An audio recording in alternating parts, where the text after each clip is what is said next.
Hi there guys, Adam from the Beard Solution here, back with another of my secret experiments, and you've obviously seen what it is by the title of this video. So I've switched out from the 5% Minoxidil foam to the 10% liquid, the Tugain. It's an Indian brand. I'll talk a bit more about it in a moment. I'm using 3 months of this, and I'll be doing monthly videos that I'll intersect along this whole video here. So I'm going to put them all in one video like I did on my Andractin video.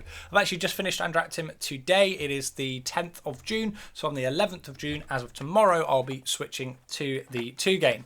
I'll show you what came in the box. So there is a month supply of the 10% liquid minoxidil, and there's also a dropper or a spray cap. You get a bit of a selection, and this stuff comes with hydrogenized keratin as well. Now the reason I went for Tugain is because it is a legitimate brand, much like how Mintop is over in India, and it seems as though it's only Indian brands that are selling 10%. If you see it in a bottle like this, I've seen bottles like this, it basically just looks like a Kirkland bottle with a really poor label on the front.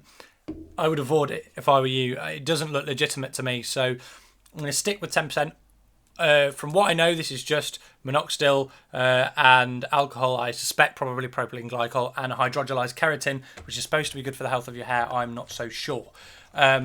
Whether it will stay stable, I've seen people who have used the Coles brand and it doesn't seem to stay stable. It doesn't seem to stay dissolved into the actual solution.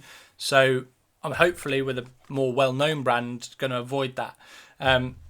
What do I expect to see? I honestly am hoping for an improved set of gains. I'm doing 3 months because I did 3 months of liquid to start with, is when I first started to see my results. And so I think 3 months again might be a good indicator. There's going to be 1 week during this 3 month period where I'm going to have to use it once a day because I'll be on holiday and I don't really fancy applying it twice a day when I'm abroad, so I'll be sticking to the once a day. Now, I won't get into all of the science behind 10% because I've already done a video on that, but in theory, because minoxidil is dose dependent, 10% could be better. I don't know if it will be. I'm personally skeptical that it will be, but I'm looking forward to trying it out. I'm going to try to keep an open mind. This stuff is pretty expensive. It cost me £17 per bottle, which is equivalent to what I would spend usually. In fact, I spend slightly less than that for 3 months liquid of Kirkland. So it is quite expensive. But, you know, I like the fact that this channel is somewhat an experimental channel. I do like to try things out. And also, I like the fact that if I try this shit out, it might save some of you guys some money as well, or might save you some time from trying it. If it doesn't work for me, obviously just because something might not work for me or just because something does work for me doesn't necessarily mean it will or won't for you, but it's always a good indicator to see somebody else's experience. That's how I first came across minoxidil, from basic Harley's videos. Seeing is believing, right? So without further ado, let's get into this 10% review. So guys, it's been 1 month now on 10% minoxidil. I'm going to break this down for you as quickly as I possibly can. I've only been using the 10% and the derma roller, nothing else in my routine. I haven't been overly consistent with the 10%. I've been mainly applying it twice a day, but there have been quite a few instances where I've only applied it once a day, and that's either out of sheer laziness or just my general routine. In terms of the side effects that I've been experiencing, a hell of a lot of dryness like I've never experienced in my life. I actually had some huge flake that looked like some sort of supercontinent. It was terrible. And then I also had a burn on my face, kind of under my lip, that I had to use some aloe vera gel, which is a DHT blocker, but had to use it to kind of soothe the burn. That eventually cleared up. I didn't apply to that area whilst I was suffering from that kind of burn, and I do think it's from the minoxidil, but I can't say for sure. Other than that, the hair is feeling a lot more like kind of glued together, and I think it's because of the hydrogenized keratin. It really doesn't make the hair feel very nice. So I'm making sure that I'm regularly just washing my beard. I know you're not really supposed to because it strips the oil out of it, but I just had to do that because it just feels horrible otherwise. In terms of other side effects, I've had scalp shedding again, which is not ideal, but do you know what? It's part of the journey at points, and it's irritating because sometimes the shed hair doesn't fall all the way out. It just kind of falls and rests on my head, and I'm just like, oh, fuck off. A little bit of beard shedding, and I've had some slight tightness of the chest and maybe heart palpitations a couple of times, but a lot less side effects than I thought I would have on 10%, because we've kind of always somewhat scaremongered about 10% of you'll die, but I don't really think that I'm dying, so that's good. In terms of positive effects, hard to say. A lot of people have been commenting that my beard looks thicker and that my beard looks better, but I can't really see exactly what they're saying. I mean, I think I can see some improvement, but that might be from finishing off my Andractim experiment, and I by no means have the fullest or best looking beard. It's a lot better than it was before I started Minoxidil, but either way, and it's only been a month on the 10%, so we've still got another couple of months. We might see some changes. I'm going to take some photos and I'll be putting them in a little slideshow at the end of this video for you to kind of see. But so far, my first month on 10%, being back on the liquid as well, it's not been too bad. It hasn't been too bad. I still don't know whether I'd recommend it at the moment. I think that it's definitely a lot harsher on your skin. It seems to be, and maybe it's just this brand. So I might, for my third month, try a different brand. I might get Mintop, but I haven't decided yet, just to see kind of what it's like on a different brand, whether they have less alcohol in or whatnot. So guys, that's pretty much it for the first month's update. So without further ado, let's get into the second month. Okay guys, 2 months of Minoxidil, 10%. Now, this is actually month 3's box and bottle inside here. Just received this through the post today. If you're wondering, yes, it did come quite badly damaged, the box. So thank you, eBay seller. Although it is slightly worse here now because I headbutted the fuck out of this box about 2 minutes ago in a fit of childish rage because this is about the 80th time that I've recorded this particular clip. That's just the kind of person I am.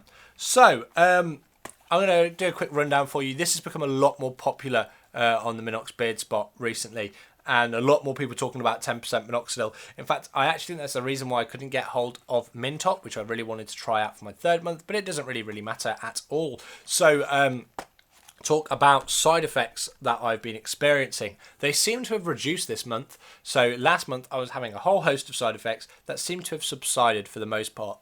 What I still am experiencing is really bad dry skin, and the hair's kind of clumping and sticking together because of the product.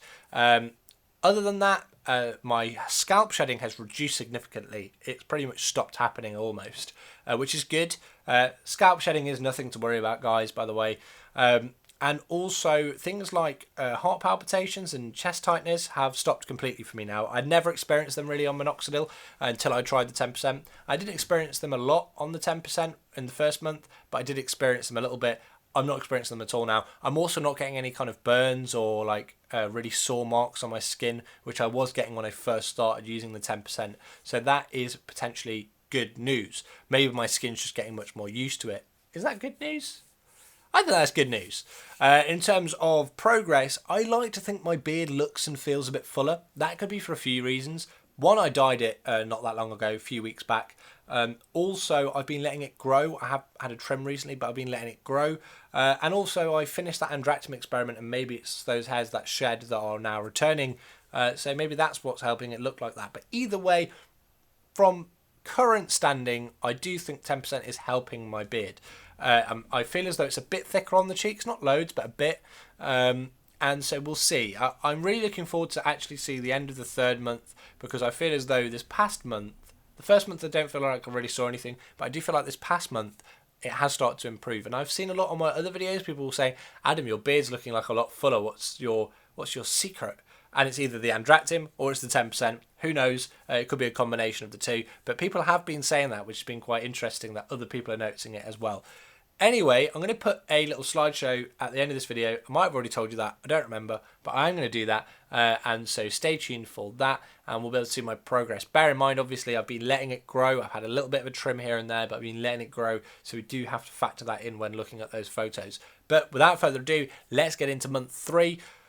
Either way, thank God that month 2 is over. So guys, 3 months now on Minoxidil 10%. I've been on Minoxidil overall for almost about 18 months now.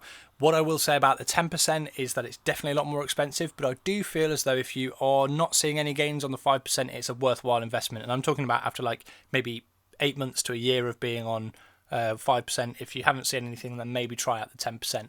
But at £17 a bottle, which is roughly what it was costing me, it's quite expensive. In terms of everything at the moment. I do think I've got some more terminal hairs, but that could be from my Andractim experiment that I did before, and it might just now finally be paying dividends months down the line, because I did have some shedding when I was doing that Andractim experiment, and I've had some shedding whilst I've been on the 10% as well, but nowhere near to the extent that I did on Andractim. In terms of kind of the overall feel of 10%, I think it's not too bad. The side effects haven't been that drastic for me. A little bit more chest tightness than I ever experienced on the 5%, but it's been very, very rare. The odd headache, again, very rare. It's not as bad as I thought it was going to be, if I'm completely honest. Have I seen new gains? No, I don't think I have actually, but I do think that I have seen significant improvement in certain areas in terms of like thickness, and that might be from new gains, but it might just be that I'm maybe not noticing it. I'm keeping my beard a bit shorter at the moment because it definitely looks a bit fuller when it's shorter. I know that sounds weird, but when it gets long, because my cheek hair gets quite wavy, it all kind of sticks together and it clumps and it starts pulling it away from areas where there is hair, and it looks very much like there's a lot less hair. It looks very exposed in certain areas. So I generally am keeping it short from now on, which is a shame because I do like growing it out, but it's also a bit of a pain in the backside to actually just maintain that kind of length of beard. So guys, that is pretty much it. I'm going to show you the photos from the 10%, obviously from month 1 to 2 to 3, just to give you an idea of kind of how the beard is looking at the moment, with a bit more of an up close look.